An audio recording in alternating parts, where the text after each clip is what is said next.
honestly, if you look back at the footage, you'll see that in every group setting, they're the ones that bring it up first. Sure, yeah. They're bringing up the articles, and then I have to talk about it. Yeah. Well, Lisa, it's great seeing you. I am loving the season of Miami. How are you feeling about it? We're, 10 episodes in, over the halfway mark. I'm feeling great so far.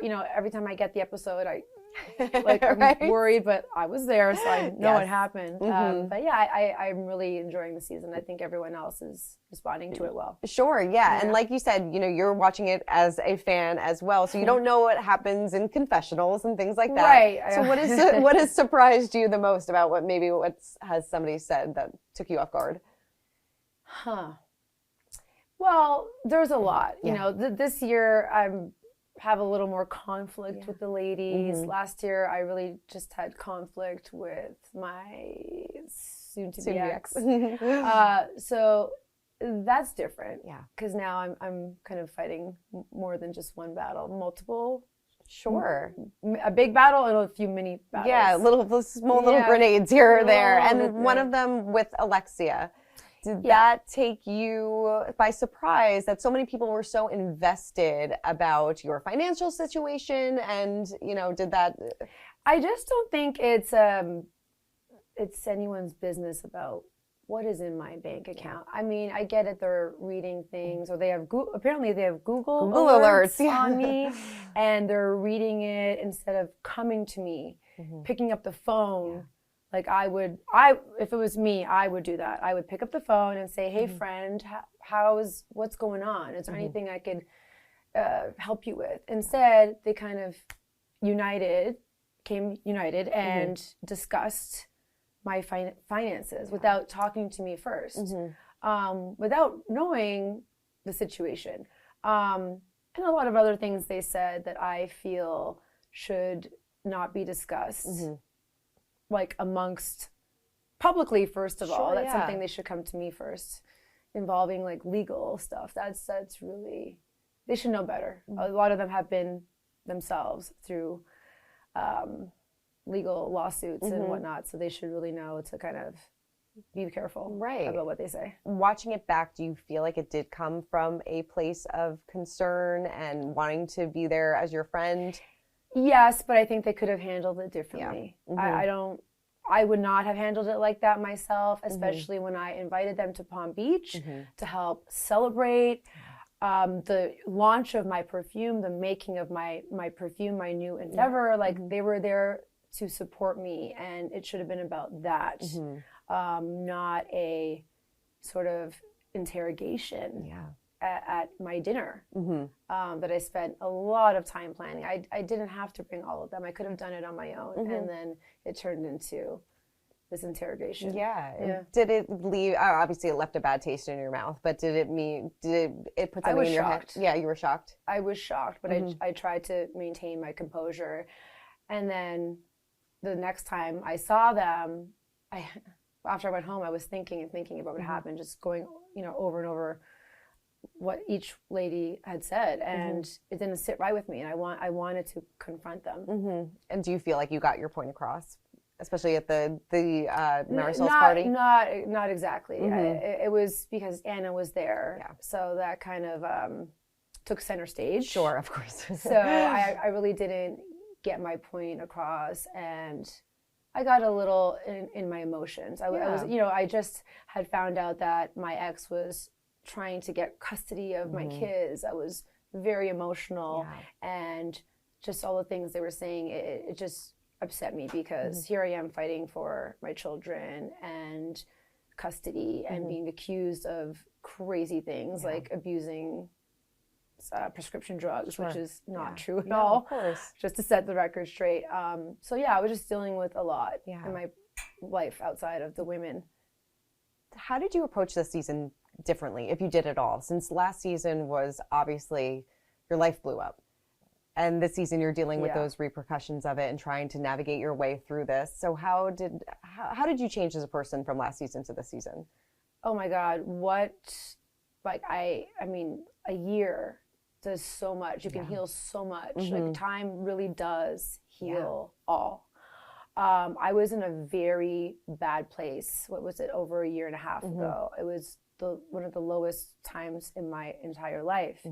And right now, I feel like I'm thriving. I feel like I have started a new business, Splitwell. Yeah, it's a platform for women or really anyone to help them navigate through divorces and help them have a better understanding, because it's a scary place to be, and there's not a lot of people that can help hold your hand and guide you through it. It's very expensive, so this is meant to help with that cost, help with confrontations, and just help speed the whole process along without breaking the bank. No, I think that's so, because a lot of, like you said, it's very, very expensive to go through a divorce, and it doesn't need to be. It doesn't need to be, yeah. It shouldn't be. The thing is, a lot of people get so emotional, and then it gets to the point where you can't even speak to your ex-partner. And so this is kind of meant to help women, and it's really like, after what I've been through, it's something I'm very passionate about, and I've gotten so many DMs and messages from women that wish that this was there to help them. Yeah. So I'm just really excited. A really great thing came out of a bad situation. Turning my pain into purpose. Totally. I love that. Yeah. What does co-parenting look like for you now? When it comes to the kids and getting them on track, that's one thing we do agree on. That's good. So that's good. Right. Yeah. But everything else, the lawsuits and the motions and I don't know when the divorce is happening. I would just like to put this all behind me, move on, and not deal with all this negativity. It's really bad for us, but it's terrible for the children. I don't want this. I don't want them reading about this. I don't want them feeling, our energies and all of that. So I just can't wait for this to be behind me. I'm sure. And how do you kind of shield them from everything? Well, I try never to speak about the subject in front of them ever. If they have questions, of course, I'll answer it the best way I can, but I just try to keep them as happy as possible. They're kids. They like to do kid things. So that's really what it is. And if they need to talk about anything, I let them know I'm here for them. That's really all you can do in this situation. Has the adjustment process been okay for them? It's getting there. It's difficult and confusing, of course, going back and forth, and we both have partners now, so it's confusing. But most of the 50% or more of us have gone through that, so it's just the new way, right? Did you ever think it would get like this, though? I'm sure you didn't. Honestly, everyone says that. A lot of people say, "How could she not see this coming?" I thought that Lenny and I were going through a hump, in our marriage. I really honestly didn't think that this would happen mid-season filming. Oh my God, in front of everybody. And here I am.